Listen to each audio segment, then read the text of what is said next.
Okay, it's a bit a strange situation here with this hybrid test. It's a hybrid event between some people attending live and other people only attending online, but I welcome everybody to this lecture of Kamil Muhammad. And I just try to make an overview about the context and about the today's procedure. So Commune 1 to 73, it's a part of Place International, a project initiated by FFT Düsseldorf.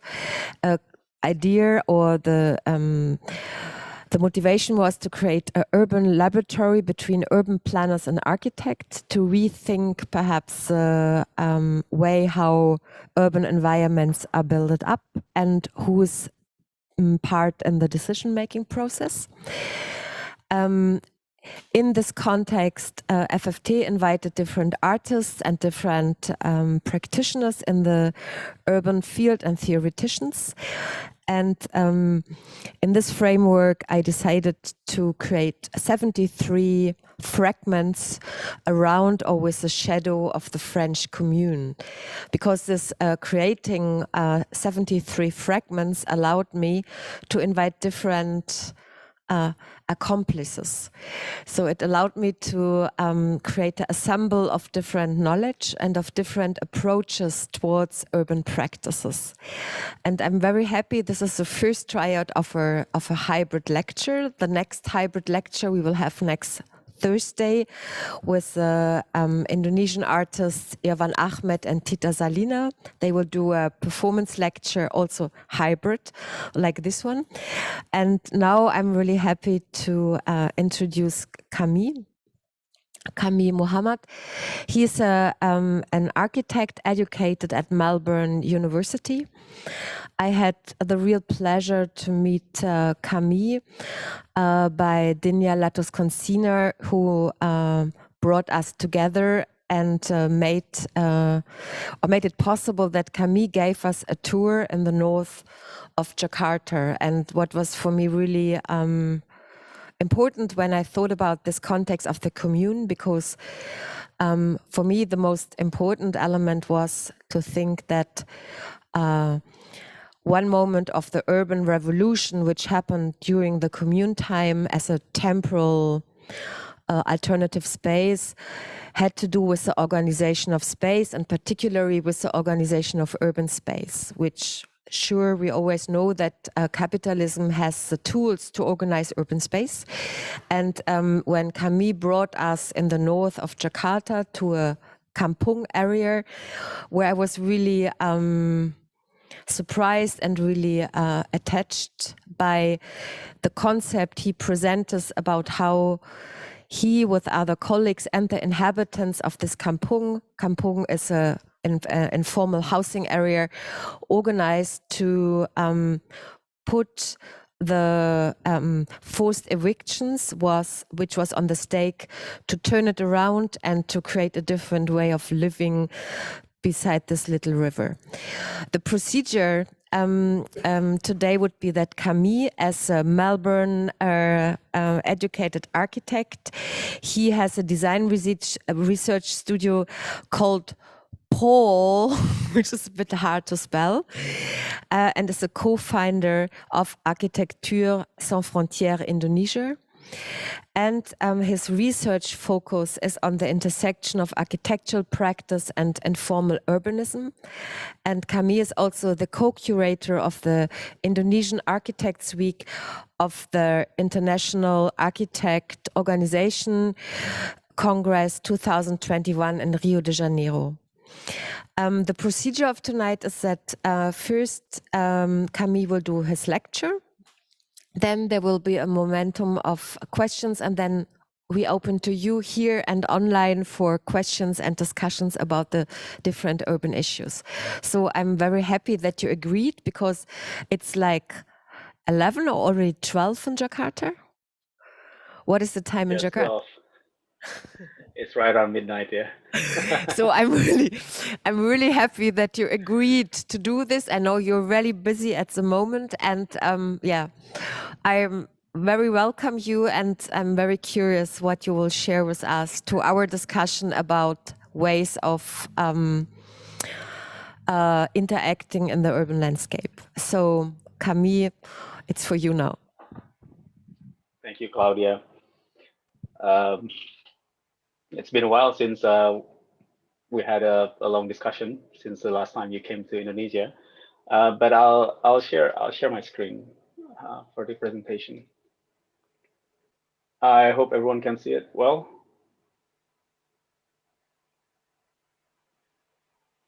Okay. All right. So I'll start my presentation.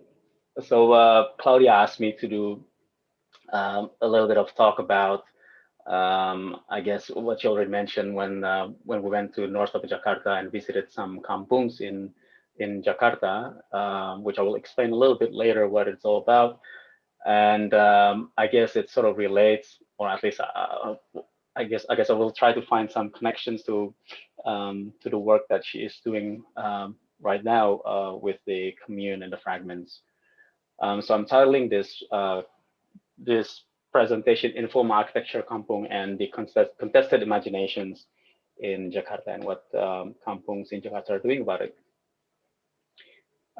Okay, so Claudia has introduced me, so I'll skip this part. In case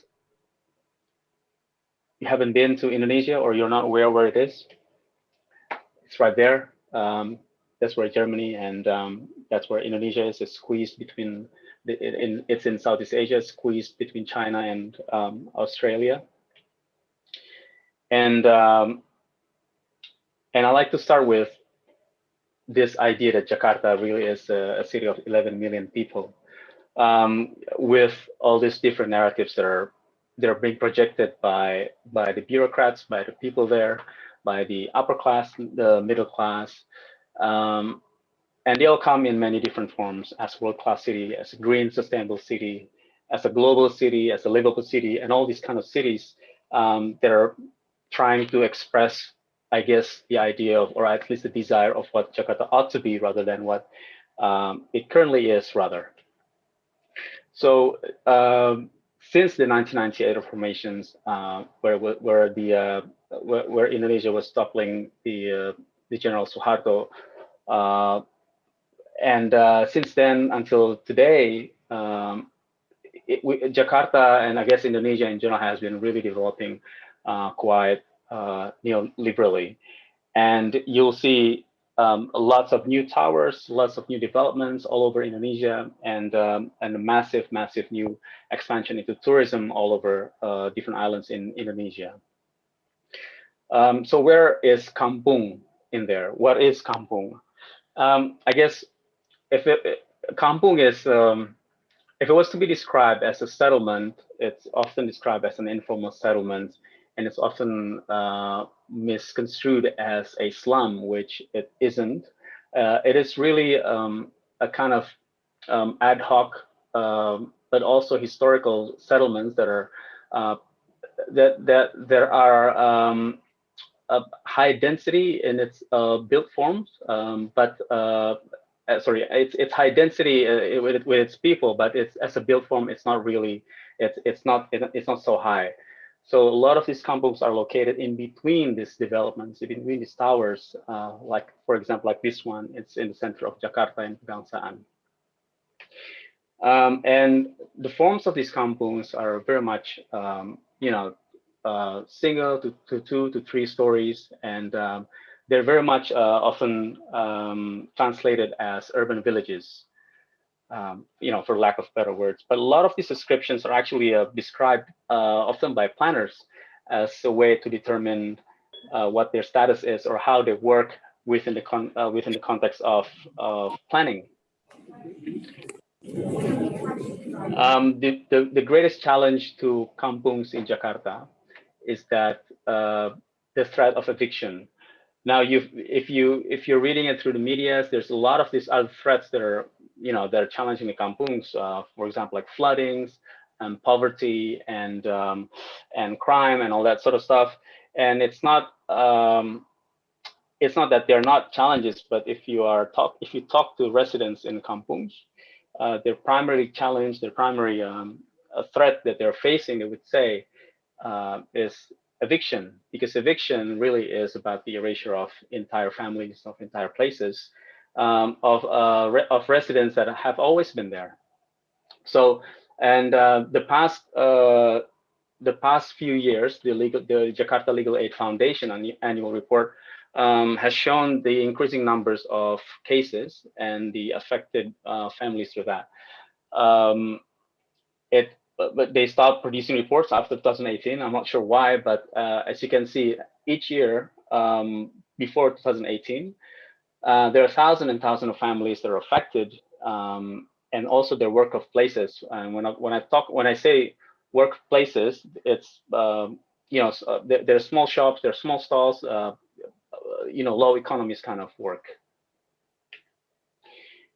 And this kind of erasure, this kind of evictions take place quite massively, and often they're quite public in nature. And it's easily traceable if you look at it from Google Maps. For example, in Kampung Aquarium, it's in the north of Jakarta, by near the bay. You can tell before it's on the left. It was evicted in 2016 completely. Kampung Pulo and Bukit Duri in 2012, and also once again in 2020. It's by the edge of the rivers, and also Kampung Kunir. These are just three of examples of many cases that that the Legal Aid Foundation noted in their report. A lot of these kampungs, they're located at the edges of not the city. They're actually a lot of them actually are located in quite strategic areas, right in the city's center. But they are often geographically, like physically, located by the edge of the river, by the railroad, by the bay, such as this, and by a lot of this in between spaces of buildings and of major landmarks.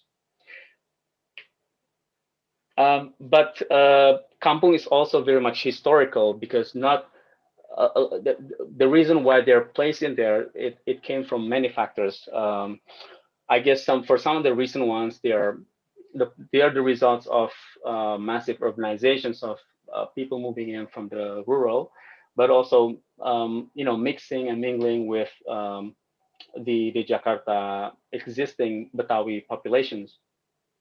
But also, if you look back, this is a map this is a Dutch map, in fact, from 1926, and this is it is to my knowledge, this is actually the first time where there was a mention of a kampung in Jakarta, which is kind of interesting, because this is the map of 1926. This is a map a few decades before that, the 1800s, or it's supposed to be the 1800s. There was, right at this area, there was a wall surrounding this area here. Now, this wall was actually dismantled in the 1800s, early 1800s, by the French installed government in Jakarta, which was ruled by the Dutch then. The walls was dismantled to build another part of the city in Jakarta. And as the wall was dismantled, on this map, specifically on this map, from 1926 onwards, you start to see some of these kampungs being visible on the maps, as if the dismantling of these walls somehow revealed the existence and the ability for the Dutch or for the ruling powers to see kampungs. Which is kind of interesting, because kampungs have, even then, after the independence of Indonesia in 1945, kampungs were never really seen. It's the best way to look at it is to look at the planning maps rather than the actual survey maps. The planning maps of 1965 compared to the planning map of 2013 is showing this is both of the same place. This is both Jakarta. But if you look at the one in 1965, you see a lot of greens here. right? And if it's, on the right, 2013, you see a lot of yellows. The greens here, they're not parks, they're not, they're not just green fields, but they're rather kampungs, they're cemeteries, they're gardens, they are rice paddy fields. Just post-independence, a lot of kampungs are actually very well written in many novels in Indonesia. And they are described as kampungs, or area in between different areas outside of the city center. But as Jakarta grew its size all the way up to until today, all these green areas, it's not that they're gone, it's just that they're absorbed into the city and turning them, formalizing them and absorbing them into the structure of the city plan, thus removing the notion of this historical kampungs slowly. But kampungs don't just go away. New kampungs come in, new kampungs are built, new kampungs are developed throughout times, every decades, every year. Perhaps there's a new kampungs in Jakarta, but they're occupying all these small spaces in between the buildings. So I'll share with you 3 case studies where I have worked at in Jakarta. All of these are located in north of Jakarta. It's just right about here. They're all near the bay, and I've worked at these areas in various capacities. The first one is Budi Dharma. This is actually just to show what happens when eviction takes place in kampungs. This is a map of Budi Dharma, where it's highlighted with yellow dash lines. As you can tell, it's a lot of actually a lot of agricultural work around here. It's just some settlements just right up in the north. And this was taken in year 2000. And as it grows, you see some small settlements started to pop in, to be built right around the periphery. And a lot of times you see the similar pattern in different parts of Jakarta, where new settlements are built along the river, because historically Indonesian cities and also Indonesian kampungs, they all like to be built along the river, because it's just a source of not just fresh water, but also a source of a lot of domestic activities. Slowly new houses are built along this. It's not really a river. It's more like a canal. More are built, and in 2006, I'm circling that because just the next one, there was an eviction there. About I think less than 50 houses were demolished to build a storage space. Right? But you can also see right around the edges here on the east, a lot of the agricultural areas are starting to shift and turn them into these are containers and for storage as well. And it's a very common thing in north of Jakarta for containers to be container spaces everywhere, because that's where the bay and a lot of shipping companies are located. And in 2009, as you can see, in 2010, all of that are gone as well. Now, here's what's interesting, because even though we're gone by 2011, they're all back. And this went on. And if, in fact, after that, you can see all of that agricultural area is gone, and they all turned into container spaces. But in fact, when we were there in 2013. The area was actually quite thriving. They worked a lot of the work now. They dealt with recycling plastics and garbage, even if they were still undergoing, constant evictions. And this is the kind of thing that's happening. I also see in neighboring countries like in Malaysia, in Myanmar. A lot of these evictions they take place, but they don't really change much of the landscape of the area. Often it's very much performative. And in Yangon, for example, they deal the residents deal with the cops saying that, look, come back later, and then they come back. They evict themselves, and then they do the performative evictions, take photos, and then later in the evening, the residents come back and rebuild their houses. Well, it's not strictly like that for this case in Budi Dharma, but there's no actual post-eviction solution or anything like that to keep people from actually living, keep them from coming back here. So this kind of evictions really is basically shifting people from one place to another, and when there's a chance to go back, people would actually go back because a lot of this livelihood is tied into that place, like the school, the shops, their workplace, and the expertise of their work is also tied into that. It's particularly true for people who are, for example, like fishermen, who are tied to working on the bay.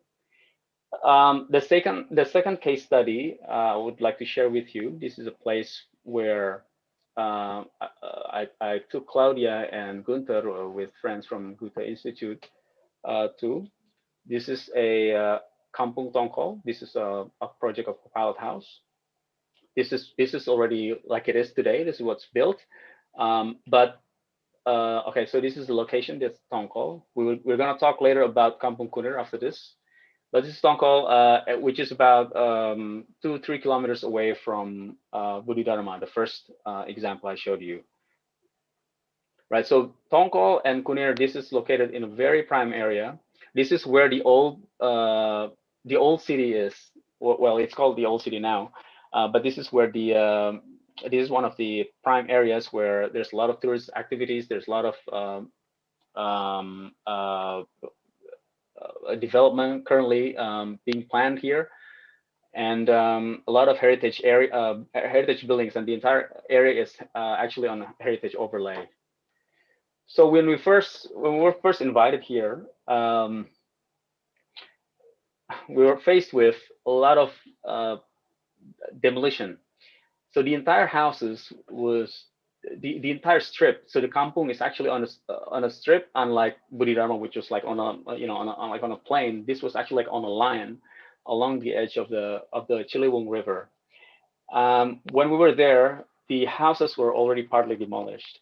So a lot of conversations that we had in the beginning wasn't a question to what exactly were they planning to do, because we were invited to as architects to design a house, and as through these public discussions, what was revealed was that the idea was that, is it possible for us to do something that could show an alternative image or alternative vision of what a kampung could be, so that could be their way to negotiate with the government, to prevent them from being evicted. And one of the ways for them to do it is to show compliance of having a river setback that is 5 meters from the edge of the from the bank. So a lot of these families, all of the families, they cut their house literally like a cake. They cut it like that, with and measuring it 5 meters from the edge of the river. And what's kind of interesting is that back then the river was not even there was no wall by the edge of the river. So the rivers, they meander, and they have these natural edges. So it was a lot of I guess by feeling where that 5 meters actually start and end. They cut their house, and some of the houses are cut by the living room. Some are cut by the bedroom. Some are cut by the toilet, by the kitchen, and you can completely see them by the floor patterns. For example, by the floor ceramics, what kind of ceramics it is. If it was like a smaller kind of ceramics and it's rough, it was cut at the toilet, to prevent people from being slipped. If it was larger ceramics, and that's going to be very likely in bedroom or in living room.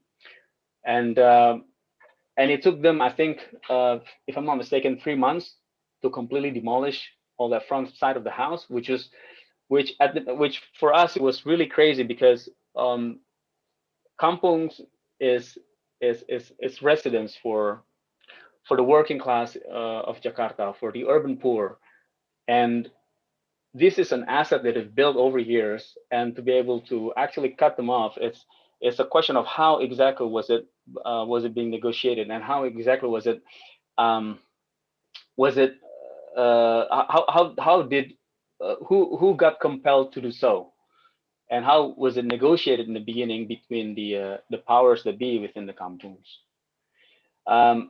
But also, I guess that demolition also caused the residents to compel people to have a lot of ideas on what to do now, because it was such a new thing to be able to do this. And the reasons, as they finally discovered, is that as we finally discovered, is that the reasons why they were able, and they were willing to cut off their houses is because um, it wasn't even their first plan to do so. Their first plan was to actually do it through the old means of, hiring a lawyer, um, paying them by the hours, and do street protests and all that. But some people realized that that apparently wouldn't work much, because that is the strategy of many other kampungs that apparently failed. So this is a strategy that they're willing to undertake. We can do a lot more discussion on that during the Q&As. Um, so what transpired after that was that a lot of the effort was not so much on the house per se, but a lot of the mappings of the kampungs, and we work with the University of Indonesia to map what the potentials of the kampungs and what it could be, and where different institutions and friends and organizations could work with the residents. Um, and this was a very much a hands-on kind of um, work, collaborations, to the point where a lot of the houses that we designed, it wasn't so much about that we designed in a way that we draw the plans and everything. It was through conversations. In fact, the conversations that we had was not with the people who's going to live there, but with the neighbors, because it's with the idea that if this was to be implemented in the entire strip, what it's going to be like for me, for my family, So we were quite grateful that it didn't take us long for the residents to talk to each other about the design and what they come up with, and how it could get built. So this was after that was decided what the house is going to be like. This is what we call the project. We call this pilot house, and the pilot house is a project that houses 7 families in here with and the buildings is 3 stories. The ground floor is made out of concrete and bricks, while the second and the third and the upper was made out of bamboos. The second was half. It was about half bamboos and half bricks. The upper was completely out of bamboos. Oh, I'm just going to check my time. Okay. So it was built completely by the residents and also the neighboring residents, particularly because we use bamboos, and bamboos here were used not because also one, it's cheaper than the alternatives, but second, it just presents a lot more opportunity for people to come together and actually get the very much hands-on a construction process. And it also sort of gets to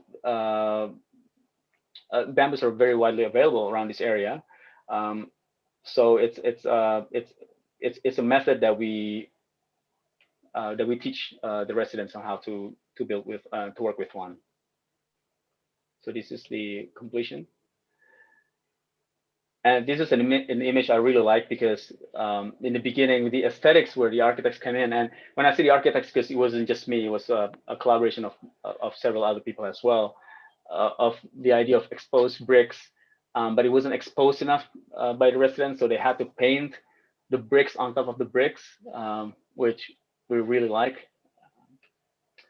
And a lot of the money that we didn't spend, a lot of that money was actually spent on the programs in the kampungs, including river cleaning, the septic tank workshop. A lot of talk about with the heritage, and the idea was that it's about forming this kind of new identity, this kind of image of how are you going to use this to negotiate with the government. That's the whole idea. It's at least it's one of the major ideas of the strategy in postponing, maybe not, and delaying, but then even avoiding eviction.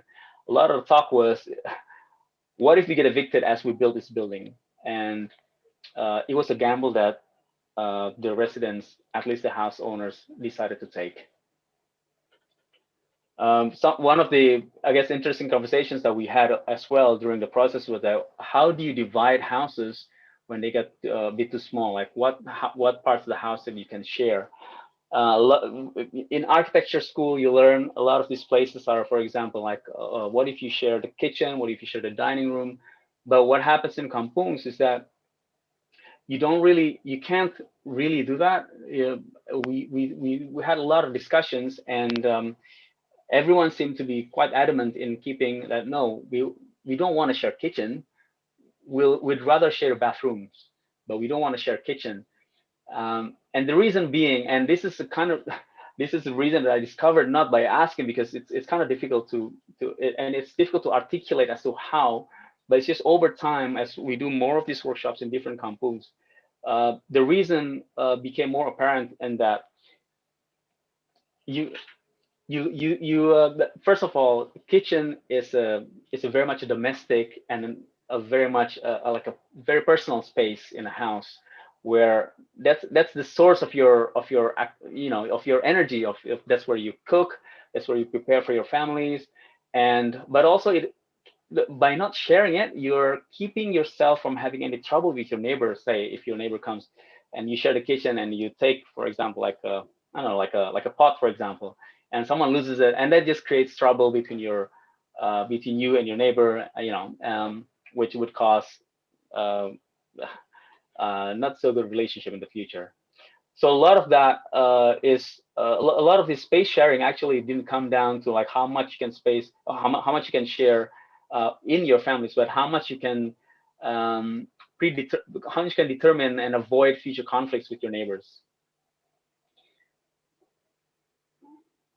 So we get to the third case studies. This is Kunir. Now, comparatively between Budi Dharma, when we were there, it was part of the research about community mapping. And with Tonkol, it was about, it was the first time where we learned how to project these images and learn how to build architecture in such a very short amount of time to prepare for, to make an argument against the potential of eviction. Kunir was a whole different story.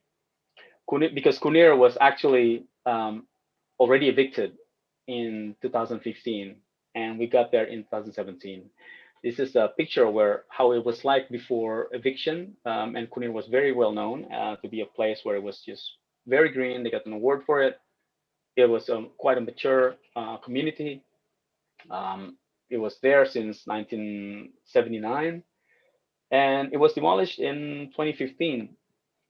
And there was a huge fight. There was a huge riot around the area. But nevertheless, they were evicted, and a few of the residents, they camped just right by the side, while some others were just scattered all over Jakarta, and some went to different regions in Indonesia. Because we didn't know what was to expect, and there was no deadline, there was no timeline specifically that was designed for us in the beginning. So there was not much that we were trying to plan specifically on what to do.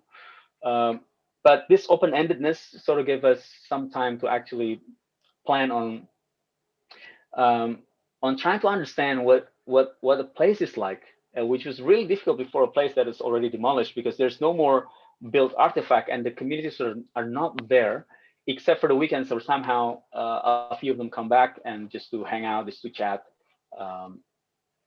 And so the way we approached this was, and this was not something that we designed or something that we planned at the beginning. It was very much we played by ears over time, and this was also a method of how we get to know the residents.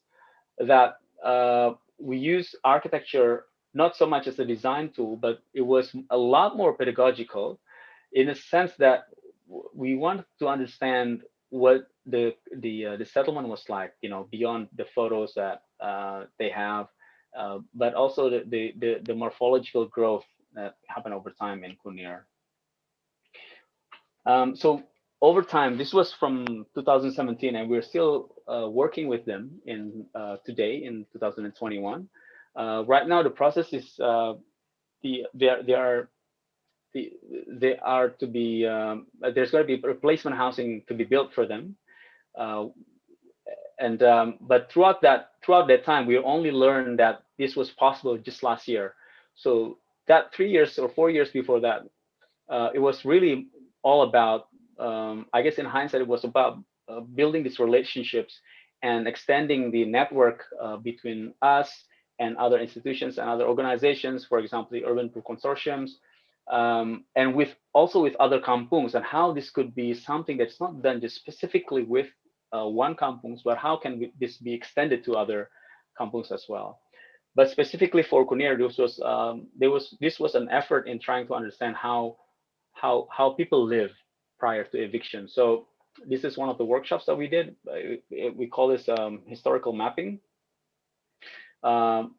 which basically is you have a timeline since the beginning of the existence of Kunir, and everyone, residents who were able to do it, they put in their most cherished memory or something that they remember the most, and from that we try to form how the kampung looks like.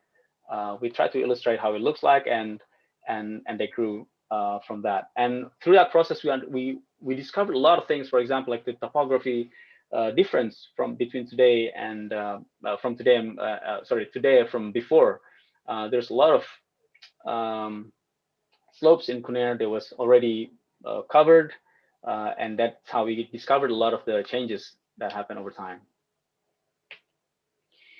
Another thing that we were really interested in from that process was that the residents, they offered the drawings of their house prior the house in 2015, just the year of eviction, of what it looks like. So each one of the families drew one, and we didn't, to be honest, we didn't really explain how to draw plans and how to present it. And the drawing of plants is a very privileged thing, to be able to see your house from above and to cut like that, and to measure them. That's not something that everyone does every day, so it takes time to really understand that. But so what comes out of that was something that I found to be quite evocative. For example, like this drawing of a house of one of the residents in Kunir. It's basically just a three rooms in a house. You have the toilet, you have like a foyer, and then you have a sleeping area, and then you have a staircase. But this is a combination of a plan and an elevation.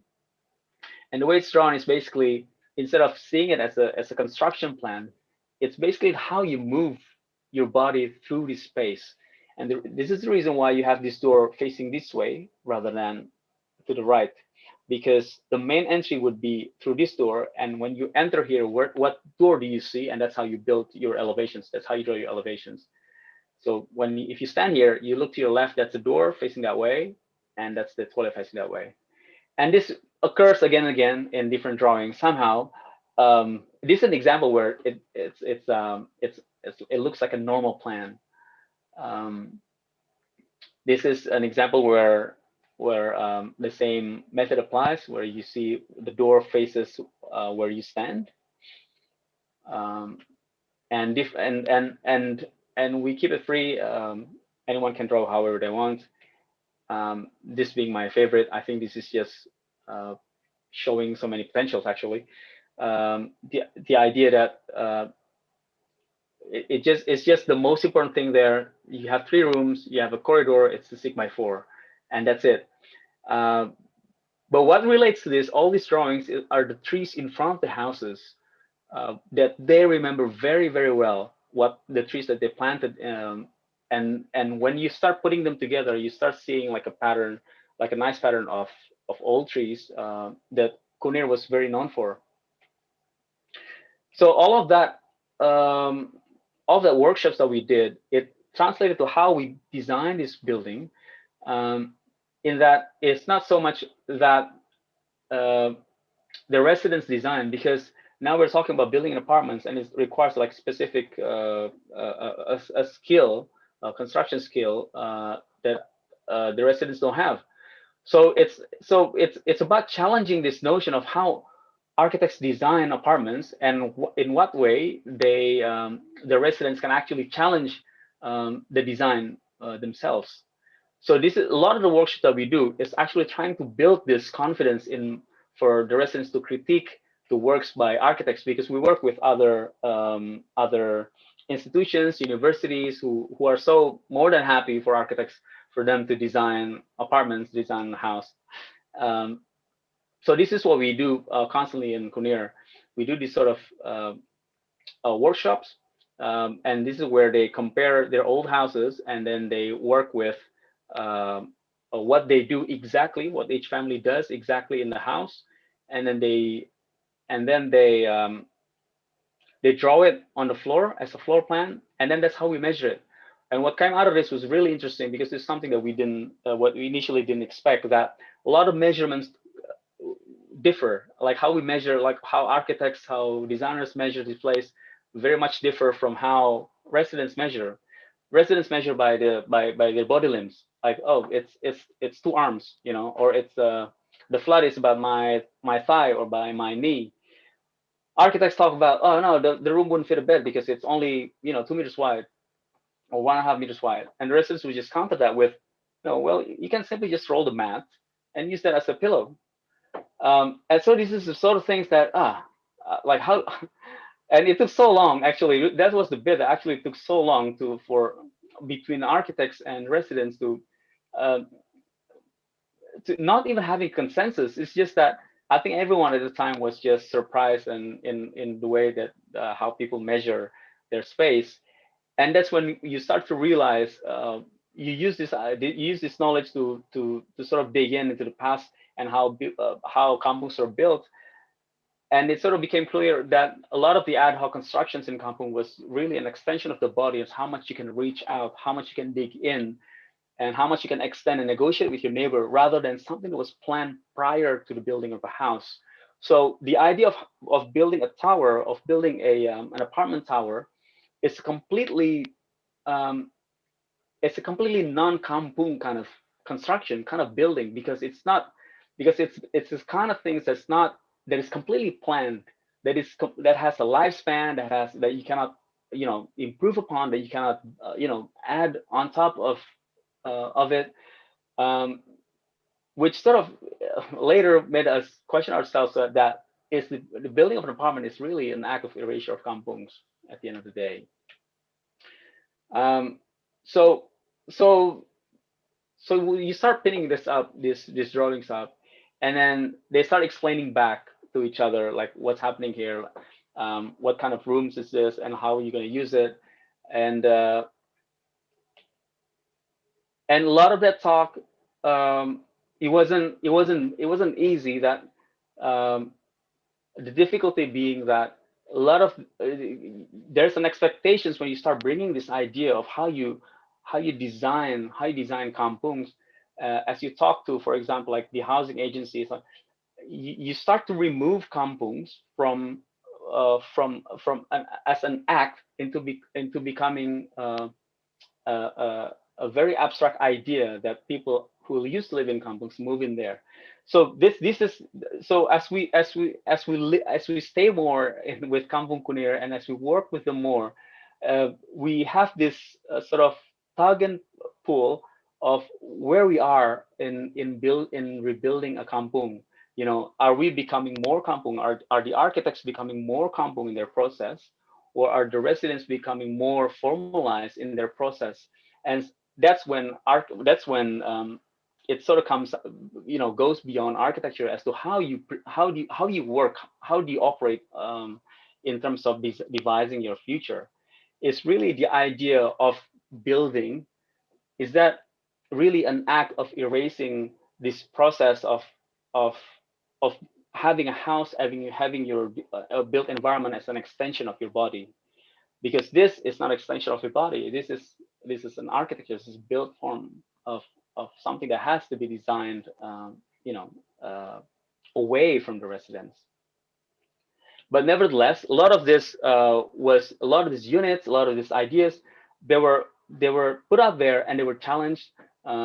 This was actually, I think this was the 32nd design, after the back and forth discussions about where to put things, how do you enter the house, where do you put the domestic spaces, like what do you not want to see, and it wasn't.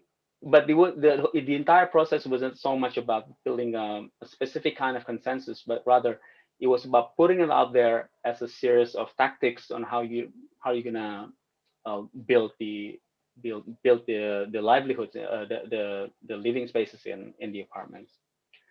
So that's I think that's this process was actually quite challenging, because when you talk about when you talk about this new imaginations of Jakarta, and people have a lot of imaginations of how Jakarta has to be like, a green city, a global city, a city that looks like Singapore, and how you integrate kampungs into this.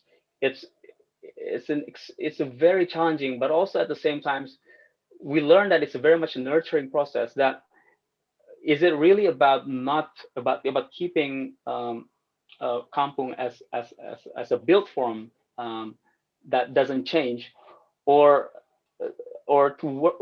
is it really by working together you start nurturing into a territory that you never really expected before, like what we are currently doing with Kunir.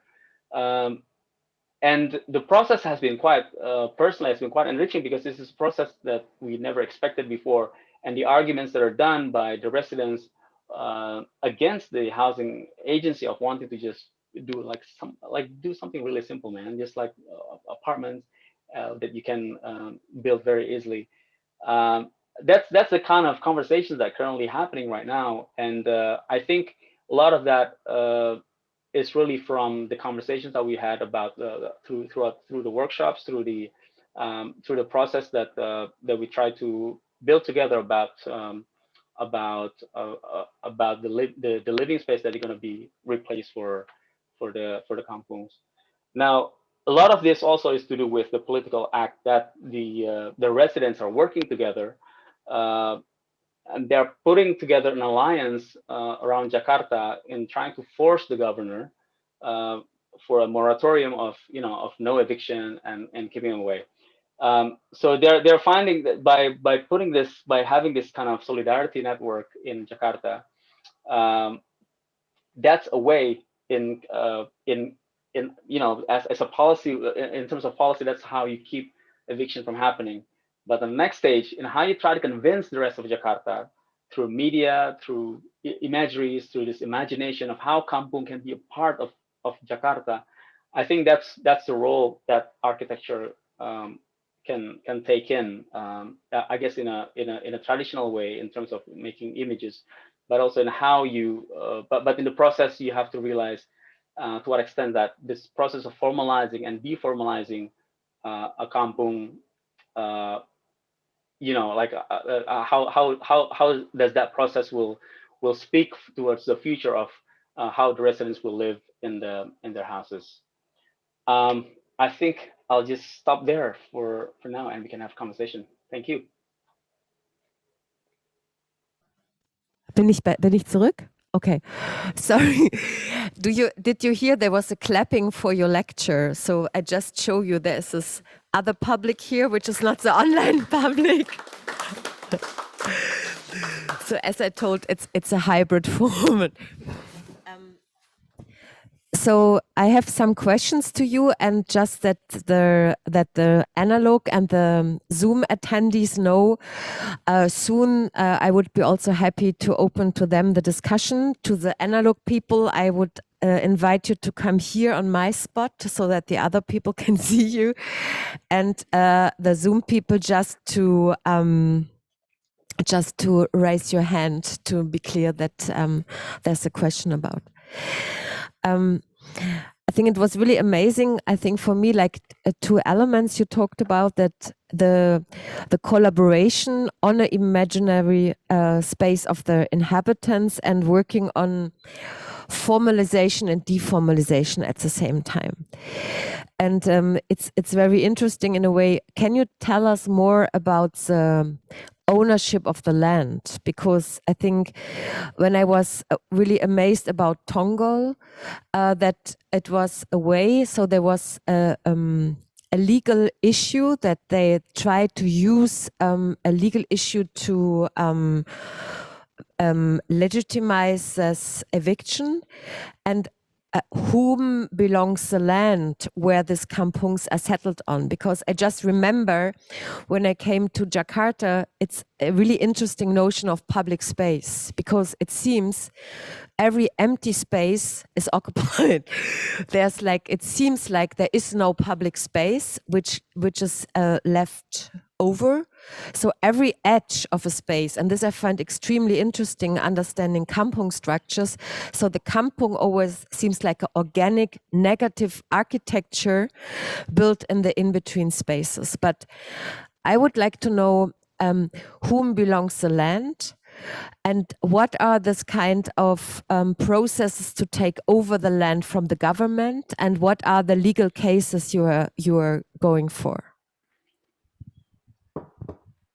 Yep. So in Indonesia, there's there's a lot of it's quite typical. You have the ownership, you have the what do you call it, like for rent, but for the land itself, there are two types when it comes to government. You have the state land and you have the government land, and those two are very distinct. When you talk about um, government land, it means that the land is certified, that is owned by the government. So it's like it can be proven that it's owned by the government. If it was a state land, it means that there's no ownership. No one owns it. It's a piece of land there that is, perhaps it's contested, perhaps it's just no one has the power to show that they're able to, they can say that it's owned by anyone else. Now, kampungs are located in areas where it's just a jumble of different kind of arrangements, for the ownership of the land. For example, of Tongkol, they sit on a state land, which means they legally cannot be evicted, actually, because it's not infringing on anyone's right to that land. Um, the agrarian law, it actually came from the Dutch law. But the agrarian law, there's an extension to that, which I think is a kind of, I think there might be some similarity to the common law. It's that after a period of time, if it was used um, for good intent, I think that's what it says in the law. You have the right to propose for ownership or the takeover of that land, and that's the idea of, what these kampungs are trying to do with the lands that they are currently sitting on, especially the ones where they sit on either the government or the state land. It's a very much more difficult process if it was on a private land, because that's a lot to do with with the very intense negotiations between these parties.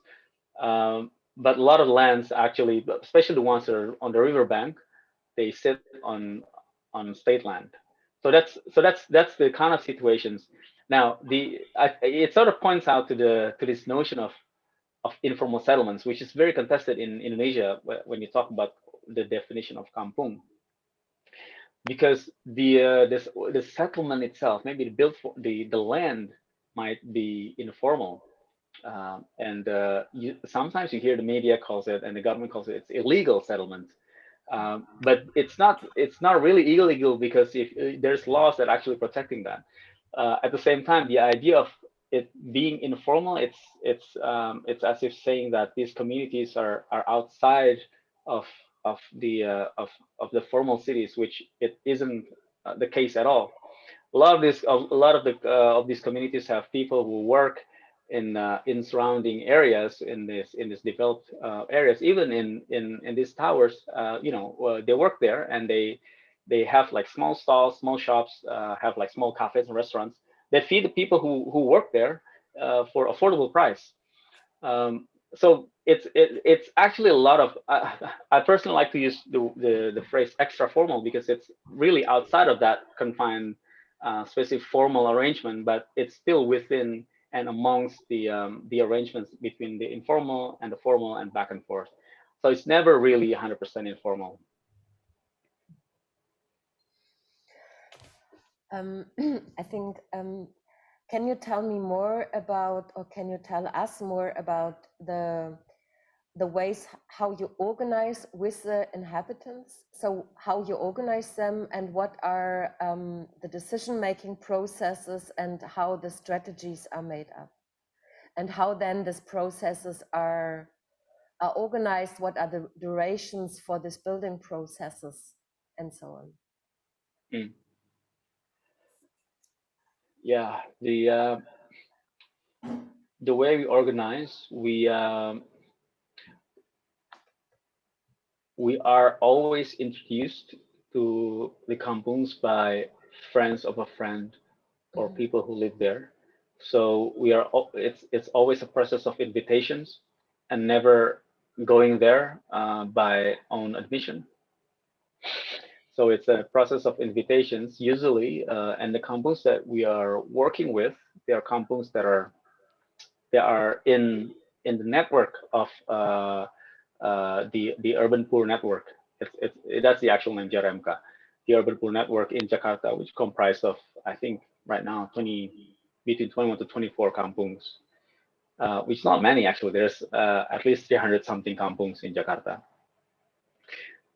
So we were invited by them to work on kampungs that are either an emergency or they're seemingly to have like a more direct way to get something realized.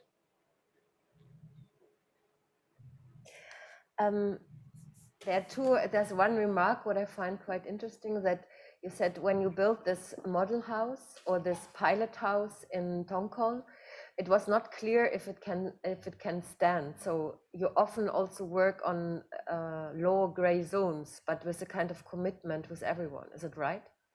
Yeah, yeah.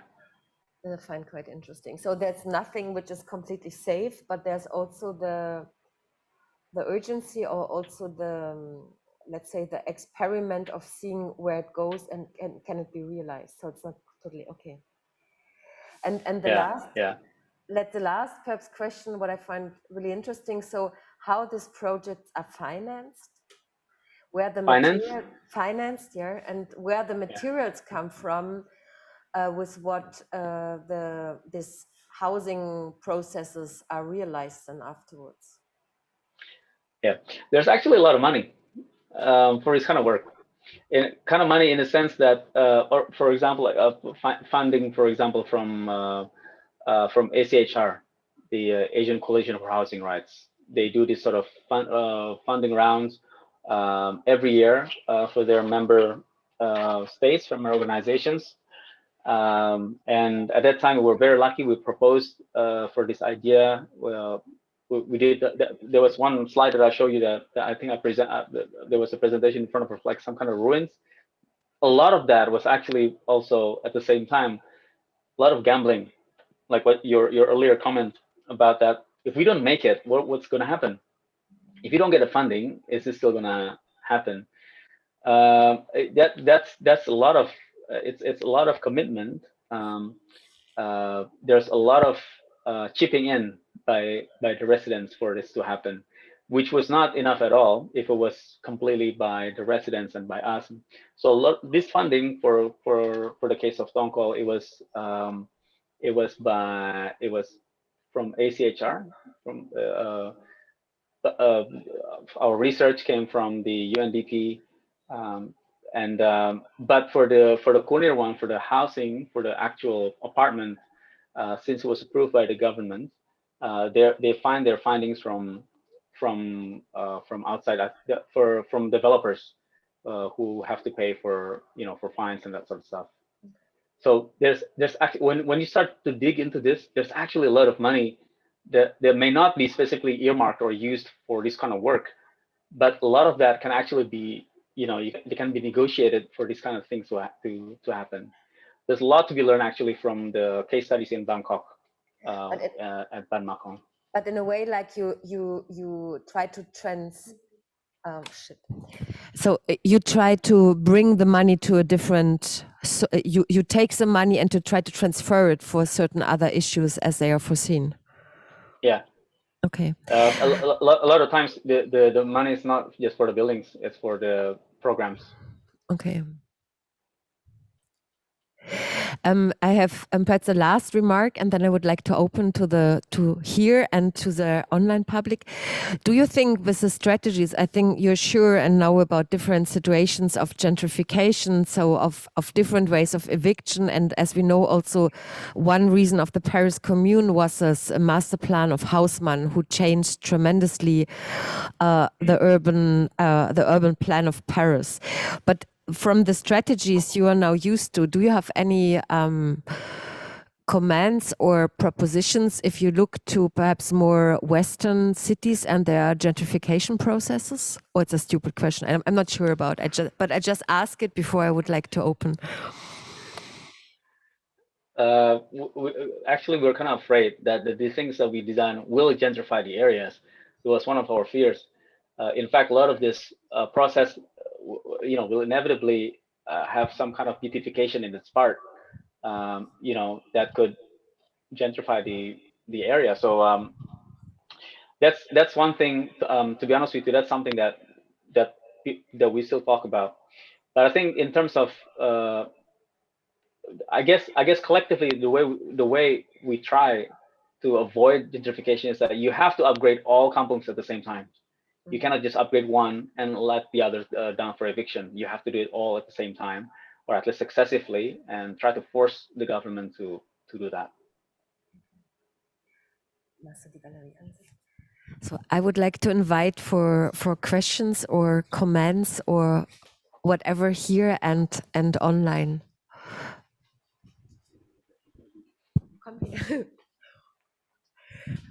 The hot chair. Hello, Kamil. Hello. Thank you very much for your very interesting talk. I only have a very a brief question following up the last question of Claudia. Right? In your title, there is an imagination, no, of future, and you already mentioned that you try to imagine a coexistence of in the future of kampungs with a more gentrified or developed city. No, I think this is really it's like a black hole of yeah, how to say this. If this, do you think that there is any possibility to find a cohabitation of, like a reminder of what you discover, this very special, very human-based living and building, that this could prevail future capitalist pressure on the areas, because especially the ones on the riverside, which of course will turn into very attractive and very expensive areas in the future. No? Yeah, thanks for the question.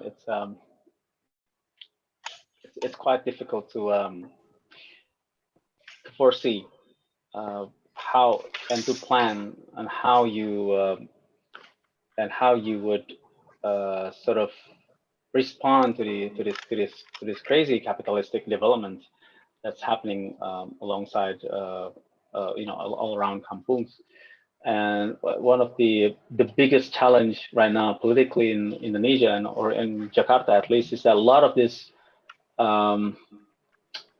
I guess political wills or government programs, they are very much on a government terms, on a political terms basis. So like the 5-year terms, so a lot of work comes there with no certainty that that's going to continue to the next to the next term, say if the leader, if the government or the president, changes. So that's a major problem in Jakarta right now. So how do you deal with that? It's I guess the building process is just one aspect of the solidarity building of this process of kampung coexistence. A lot of the other kampungs don't build the way that Kunir built, like new apartments and everything. In fact, Kunir is one of very few that actually get to build their own buildings like that, that would appear to be, at least visually or as a form, would coexist with other buildings that are to their neighbors. But the majority, in fact, probably, I think most of all kampungs are already existing. They are there, and it's a matter of upgrading them, locally upgrading them. Working with the sanitations, working with the water system, working with the drainage and all that sort of stuff. So it's not so much that it's going to be like a development that would try to rival the surrounding developments, but rather it's how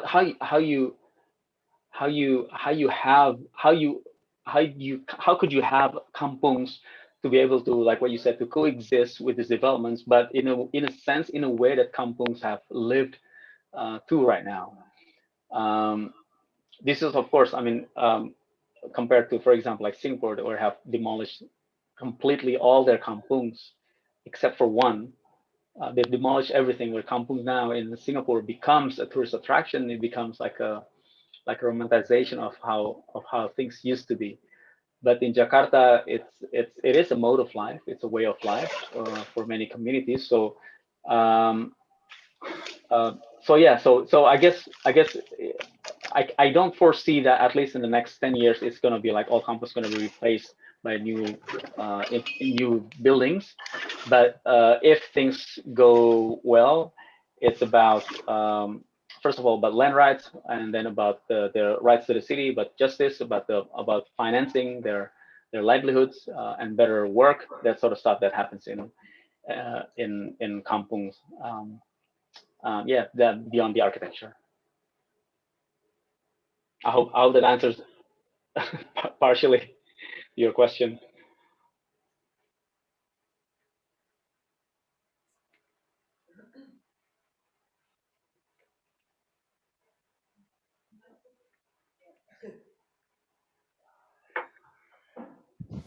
Is there someone from the online people perhaps would like to have a question to Kamil?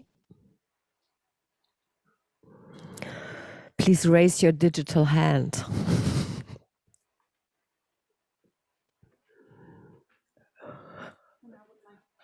Please.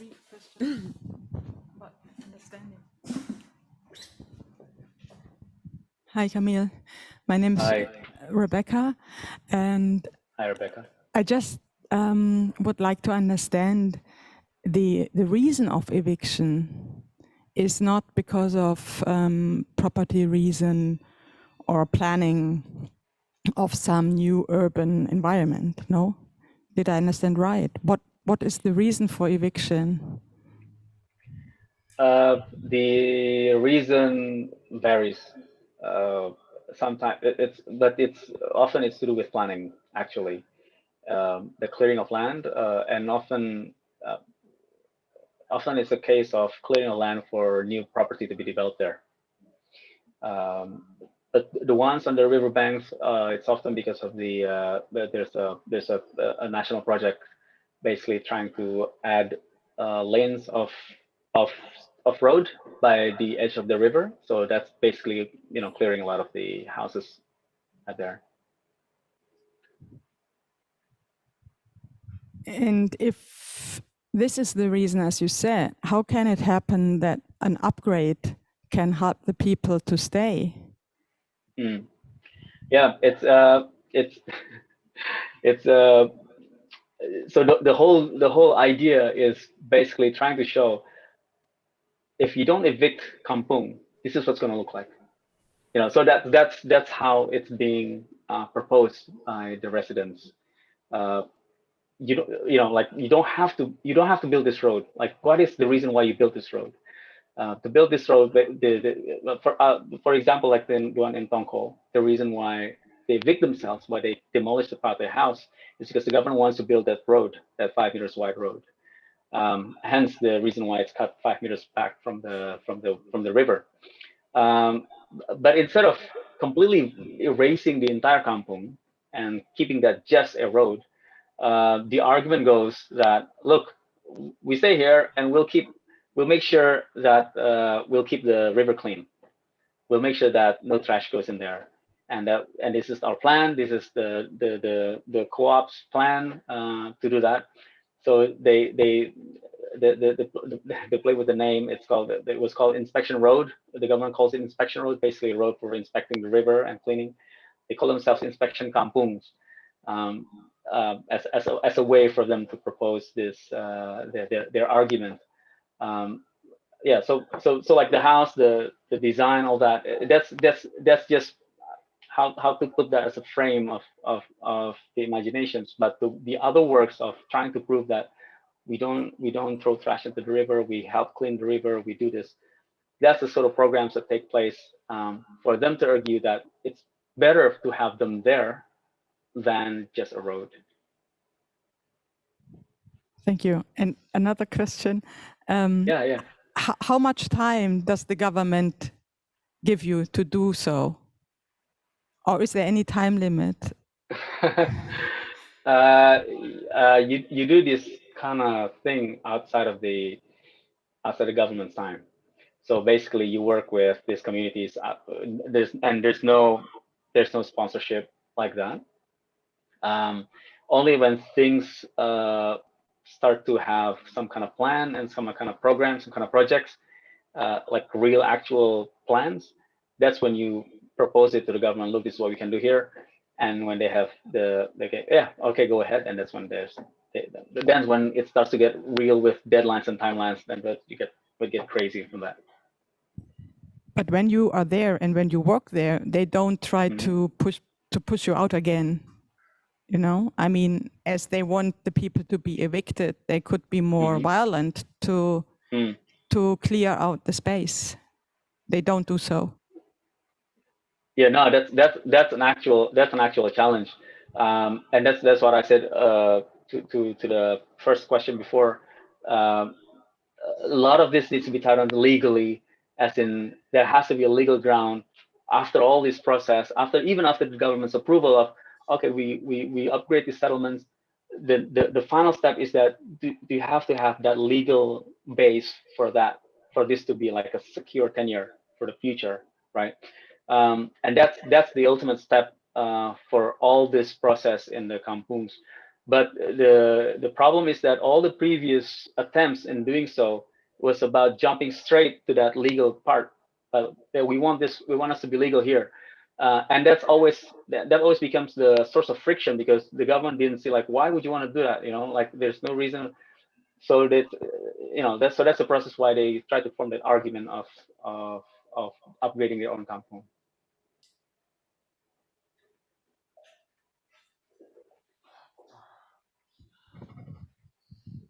I just want to ask: is here another question or someone in the?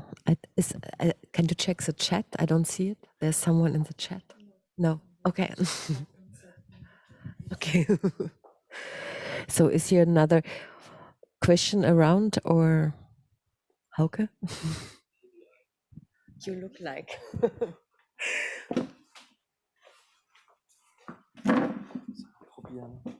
Hi, Kamil. Hi. You said in your lecture, thank you very much for the lecture, you said that in the process of an architectural bureau working with residents, there's this thing, are architects becoming more kampung, or is the kampung getting more formalized? And I wanted to ask you, are there any consequences of, it felt a little bit like this self-constructed structure, has a kind of more human quality. Are there any consequences for the other architectural stuff you do? Also here in the discussions in Plaza International, we were talking also about like big, now I don't know the English word, Jochen, the big, like big Siedlungen, big like settlements of living houses, and that there's the problem that people don't have the feeling they can influence the structure because then it's already there. How can they appropriate? Do you see other consequences for like also like stuff like that? Hope it's not too vague, the question. I want to clarify. Are you saying consequence to the architecture, or like to design of other houses, or? Yeah, to the architecture and also to the maybe to the design process of a house. Yeah, it's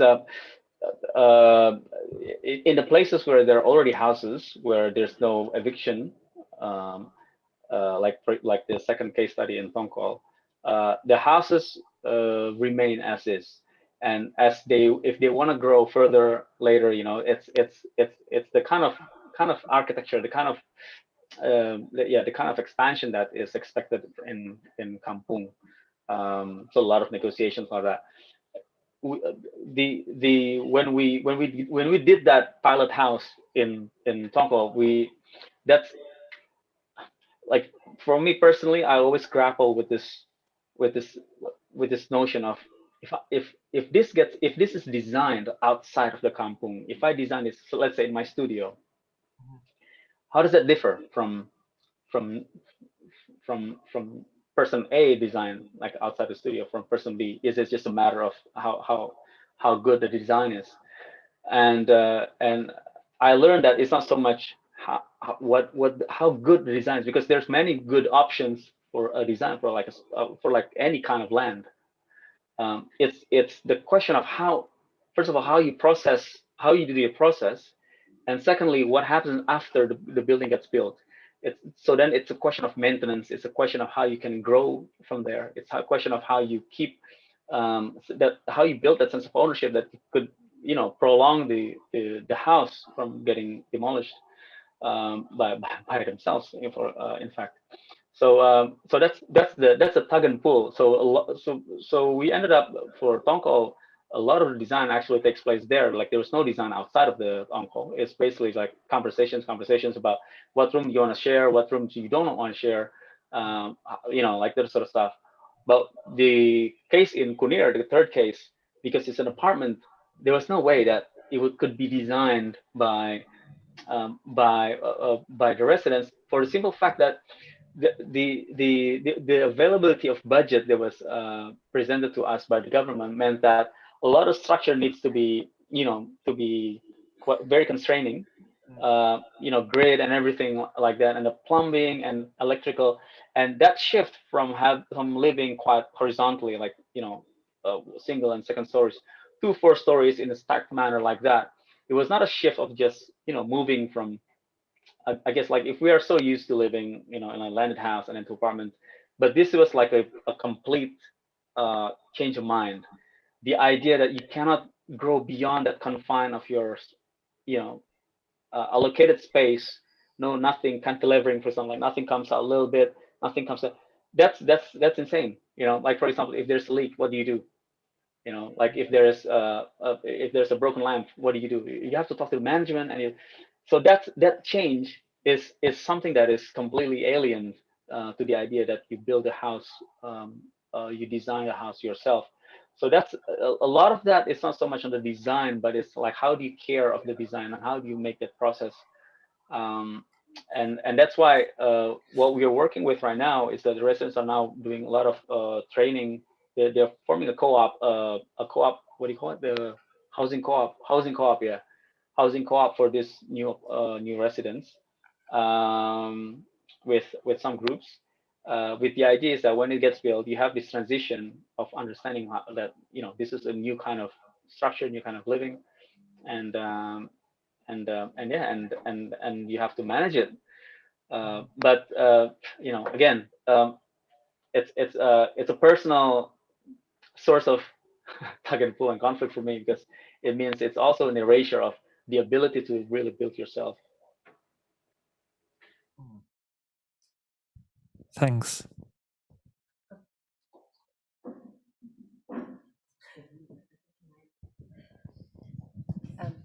But I would say what is really interesting what you said, that that the human-based architecture is also by the little structures they build. So it's possible to make the one-to-one maps according to the measure of the body, because it's not a bigger structure and not a big infrastructure. But it would be gorgeous if this could be also prolonged in bigger structures and having relations in the solidarity and also collectivity of maintenance. No, I think this is a bit the shift you try to do.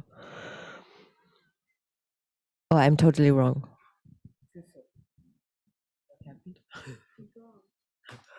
Kamil? Das war zu viel.